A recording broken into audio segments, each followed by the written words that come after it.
আজকে আমি আপনাদের ঘরে পুঁই শাকের তরকারি করে দেখাবো। তার জন্য আমি পুঁই শাককে ভালোভাবে কেটে ধুয়ে নিয়েছি। আর এই সাইডে আমি কিছু ভাজি কেটে নিয়েছি, যেমন কুমড়ো, শিম, মূলো, আলু সব আমি কেটে নিয়েছি। পুঁই শাকের তরকারিতে আপনারা যত রকমের ভাজি দেবে, পুঁই শাকের তরকারিটা তত সুস্বাদু খেতে হয়।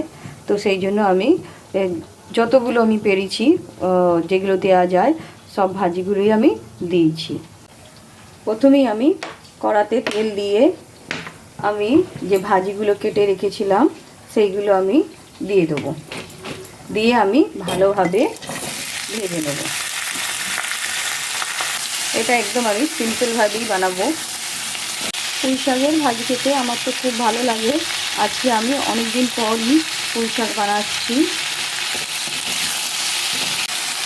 বেশিরভাগ সবাই পুঁই শাকের ভাজি মাছের মাথা দিয়ে করে, কিন্তু আমি মাছের মাথা দিয়ে করব না। এটা আমি এমনি পেঁয়াজ আর মশলা দিয়েই করব। অল্প করে পেঁয়াজ দেবো আর জিরে সরষে মশলা দেবো, দিয়ে আমি একদম সিম্পলভাবে করব। খেতেও খুব ভালোই হয়।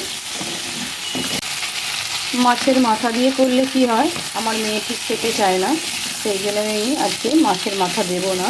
আমি এমনি পেঁয়াজ দিয়ে আর ভাজি দিয়েই করব। আমাদের ভাজি ভাজা হয়েই এসেছে।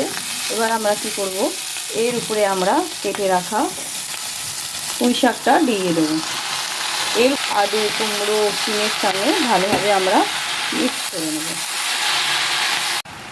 এর উপরে এবার আমি অল্প করে নুন আর অল্প হলুদ দিয়ে দেবো।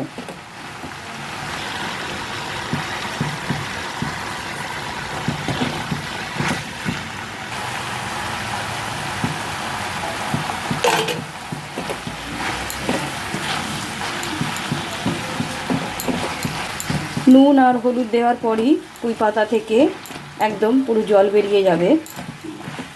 এটা আমি কিছুক্ষণ ধরে নাড়াচাড়া করে নেব। নাড়াচাড়া করে নেবার পর আমি যখন দেখব জল বেরিয়ে গেছে, তখন আমি এতে জল ঢেলে দেবো। জল ঢেলে দিয়ে আমি 10 মিনিটের জন্য আমি ফুটতে দিয়ে দেবো, যাতে এই ডাঁটাগুলো শক্ত শক্ত হয়ে আছে, ডাঁটাগুলো সেদ্ধ হয়ে যায়। এবার আমি এর উপরে পরিমাণ মতো জল দিয়ে আমি ঢেকে দেবো।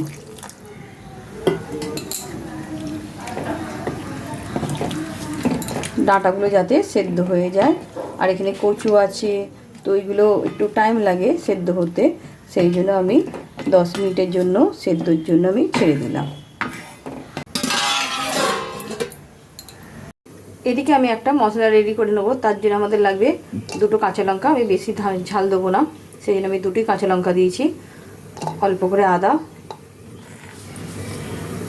1 চামচ সাদা সর্ষে, 1 চামচ কালো সর্ষে, 1 চামচ জিরা আর 1 চামচ মৌরি। অল্প করে জল অ্যাড করে আমি এটা পেস্ট বানিয়ে নেব। আমাদের এদিকে পেস্ট রেডি হয়ে গেছে। এবার দেখুন আমাদের ডাঁটা, মূলো, আলু, শিম সব সেদ্ধ হয়ে গেছে। এবার আমরা নামিয়ে নেব।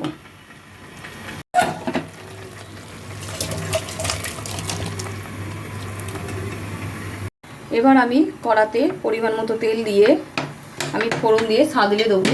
তার জন্য আমার কড়াতে পরিমাণ মতো তেল দিতে হবে। 2টো তেজপাতা দিয়েছি আমি আর 2টো শুকনো লঙ্কা দিয়ে আমরা 5 ফোড়ন দেবো। 5 ফোড়ন দিয়ে আমরা ফোড়ন দেবো। আমাদের ফোড়নটা যখন ভাজা হয়ে যাবে, আমি কেটে রাখা পেঁয়াজ দিয়ে দেবো। আমি একটু পেঁয়াজ বেশি করেই দিয়েছি। পেঁয়াজটা দিয়ে আমি ভালোভাবে ভেজে নেবো লাল লাল করে। পেঁয়াজ ভাজা হয়ে গেলে ওর উপরে আমি যে পেস্টটা বানিয়েছিলাম মৌরি, সর্ষে দিয়ে, আদা, কাঁচা লঙ্কা দিয়ে, ওই পেস্টটা আমি দিয়ে দেবো। আমাদের পেঁয়াজ লাল লাল ভাজা হয়ে গেছে।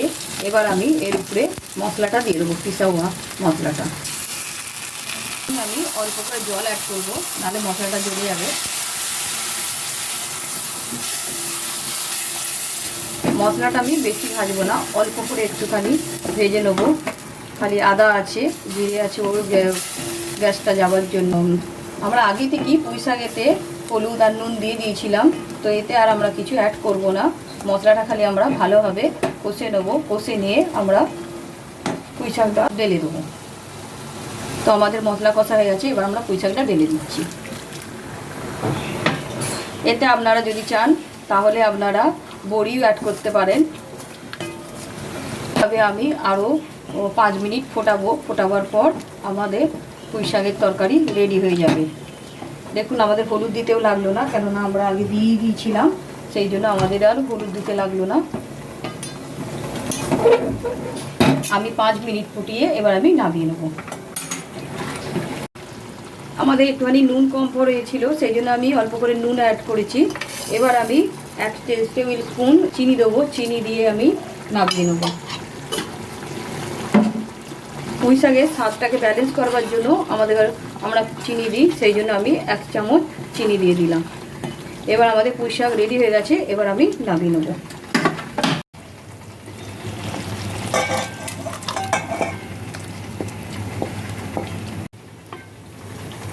আমার এই রেসিপি আপনাদের কেমন লাগলো আমাকে অবশ্যই কমেন্ট করে বলবেন, আর আপনাদের যদি ভালো লাগে তাহলে ঘরে বানিয়ে অবশ্যই খেয়ে দেখবেন।